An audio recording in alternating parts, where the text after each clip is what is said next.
আসসালামু আলাইকুম সম্মানিত ভিউয়ার্স, আশা করি আপনারা সবাই ভালো আছেন। আলহামদুলিল্লাহ, আপনাদের দোয়ায় আমিও ভালো আছি। তো আজকে রোজ শুক্রবার জুম্মার নামাজ পড়ে আমরা এসেছি 3 বন্ধু মিলে হাওরে ঘুরতে। এসে দেখলাম মানে হাওরে যে একটা প্রাকৃতিক সৌন্দর্যের লীলাভূমি, আসলে সেটা দেখার মতোই। তো এগুলো দেখে আমরা আসলে খুবই ভালো লেগেছে আমাদের কাছে, এবং আমরাও এগুলো আপনাদেরকে দেখানোর জন্য আসলে এই ভিডিওটা মূলত করা। তো আমরা আসলে প্রফেশনাল কোনো ব্লগার না।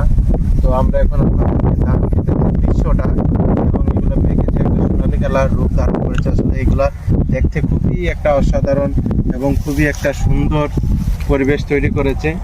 তো আসলে দেখতে পাচ্ছেন চারপাশে ধান কাটা হচ্ছে, হাজার হাজার মানুষ এই হাওরে পরিশ্রম করছে। এখন আসলে সবারই একটা মূল টার্গেট, যেহেতু বর্ষাকাল বৈশাখ কাল এসে পড়েছে। তো চলেন একটু সামনে যাই।